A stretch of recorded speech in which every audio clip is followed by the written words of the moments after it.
안녕하세요. 시니어 여러분의 마음속 깊은 이야기까지 함께 나누고 싶은 마음 성장 상담소 성장나무입니다. 오늘 하루 어떻게 보내셨나요? 여러분에게 조심스럽게 한 가지 여쭤보고 싶습니다. 혹시 최근에 사랑하는 자녀분들과 통화하신 기억이 언제인가요? 나이가 들어간다는 것은 참 여러모로 서글픈 일입니다. 몸 이곳저곳이 예전 같지 않아 아픈 것도 서럽지만 사실 우리를 가장 힘들게 하는 것은 육체적인 고통보다 마음의 고통, 바로 외로움일 것입니다. 특히 내가 목숨보다 더 사랑해서 키운 자식들과의 마음의 거리가 점점 멀어진다고 느낄 때 다가오는 그 쓸쓸함은 겪어보지 않은 사람은 감히 상상조차 할 수 없는 아픔이지요. 갑작스런 서운함이 밀려오기도 하고 다들 먹고 살기 바빠서 그렇겠지 하며 스스로를 위로해보기도 합니다. 분명 나는 자식들을 너무 사랑해서 그 아이들이 잘 되기를 바라는 마음의 한 말과 행동들인데 이상하게 점점 전화를 피하는 것 같고 어쩌다 만나도 겉도는 대화만 나누다 서둘러 자리를 뜨는 것 같은 느낌. 혹시 받아보셨나요? 오늘 이 영상이 여러분의 아픈 마음에 작은 위로와 지혜의 연고가 되었으면 합니다. 오늘은 노후에 사랑하는 가족들에게 외면받지 않고 오히려 자식들이 먼저 찾고 싶어하는 지혜롭고 품이 있는 어른이 되기 위해서 우리가 알게 모르게 저지르고 있었던 결정적인 실수 3가지를 함께 되돌아보는 시간을 가지려 합니다. 어쩌면 오늘 드리는 말씀이 여러분의 아픈 상처를 건드리는 조금은 불편한 진실이 될 수도 있습니다. 듣다 보면 내가 뭘 그렇게 잘못했다고 그래 하며 화가 나실 수도 있어요. 그 마음 충분히 이해합니다.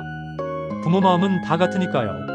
하지만 우리가 이 부분을 용기 내어 마주 볼 때 비로소 자식과의 관계가 회복되고 외롭지 않은 행복한 노후를 맞이할 수 있습니다. 부디 마음을 열고 끝까지 들어주시면 감사하겠습니다.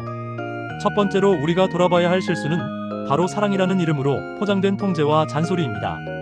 우리 부모님들 눈에는 자식이 나이를 50이 넘어도 사회에서 아무리 높은 자리에 있어도 여전히 물가에 내놓은 어린아이 같으시죠. 그래서 늘 걱정이 앞섭니다. 전화를 하면 밥은 제때 챙겨 먹냐? 돈은 좀 아껴 써라. 애들 교육은 그렇게 하면 안 된다. 건강검진은 받았냐? 끊임없이 걱정을 쏟아내십니다.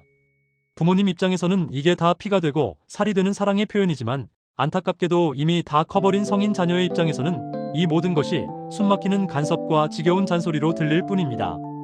자식은 부모가 자신을 아직도 믿지 못하고 어린애 취급한다고 느끼게 되죠. 이제는 자식의 삶을 온전히 그들의 것으로 인정해 주셔야 합니다. 조금 불안하고 위태로워 보여도 그들이 스스로 선택하고 책임지며 살아갈 수 있도록 한 발짝 뒤에서 믿고 지켜봐주는 침묵의 지혜가 필요할 때입니다. 자식에게 가장 필요한 부모는 가르치려 드는 부모가 아니라 묵묵히 믿어주는 부모입니다.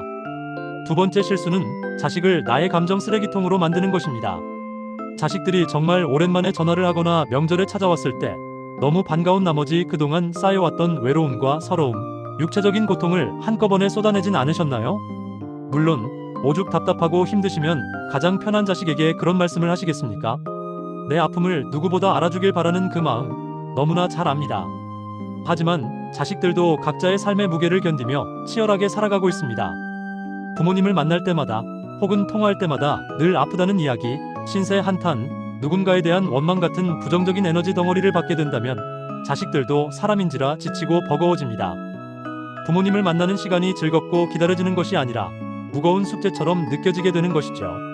그러면 자연스럽게 발길이 뜸해질 수밖에 없습니다. 힘든 이야기는 전문 상담사나 믿을 수 있는 친구, 종교 활동 등을 통해 건강하게 해소하시고 자식을 만났을 때는 되도록 밝고 긍정적인 모습을 보여주세요. 부모님의 편안한 미소야말로 자식에게 줄 수 있는 가장 큰 선물이자 마음의 표현입니다. 마지막 3번째 실수는 독립하지 못한 삶, 자식 바라기의 삶입니다. 단순히 경제적인 독립만을 의미하는 것이 아닙니다. 바로 정서적인 독립입니다. 내 삶의 모든 즐거움과 의미, 존재 가치를 오로지 자식에게서만 찾으려 하시는 분들이 계십니다. 자식이 연락이 오면 하루가 행복하고 연락이 없으면 세상이 무너진 것처럼 우울해하십니다. 내 인생의 주인이 내가 아니라 자식이 되어버린 것이죠. 이런 자식 바라기의 삶은 부모 자신을 황폐하게 만들 뿐만 아니라 자식에게도 엄청난 심리적 부담감을 안겨줍니다. 자식은 부모의 행복까지 책임져야 한다는 무거운 짐을 지게 되는 것입니다. 이제는 자식이라는 둥지를 떠나보내고 나 자신에게 집중하셔야 합니다. 자식이 없어도 나 스스로 즐거울 수 있는 취미를 찾고 마음을 나눌 수 있는 친구를 사귀고 내 삶을 주체적으로 가꾸어 나가야 합니다. 부모가 스스로의 삶을 즐기고 행복해하는 모습을 보일 때 자식들은 비로소 안도감을 느끼고 부모에게 더 편안하게 다가올 수 있습니다. 내가 행복해야 자식과의 관계도 건강해집니다. 여러분, 인간관계는 난로와 같다는 말이 있습니다. 너무 가까이 다가가면 뜨거워서 데이고 너무 멀어지면 추위를 느끼게 되죠. 부모 자식 관계도 마찬가지입니다. 서로의 삶을 존중해주는 적당한 거리가 필요합니다. 오늘 제가 드린 말씀이 여러분의 마음에 조금은 쓰라린 약이 되었을지도 모르겠습니다. 오늘 당장 자식에게 전화를 걸어 그동안의 서운함을 토로하거나 무언가를 가르치려 들기보다 그저 따뜻한 목소리로 밥은 잘 챙겨 먹고 다니지? 엄마, 아빠는 잘 지내고 있으니까 우리 걱정은 하지 말고 너희 건강이나 잘 챙겨라. 사랑한다. 하고 짧고 담백한 안부 인사를 건네보는 것은 어떨까요? 여러분의 외롭지 않은 지혜롭고 품위 있는 노후를 저 성장나무가 늘 곁에서 응원하겠습니다. 감사합니다.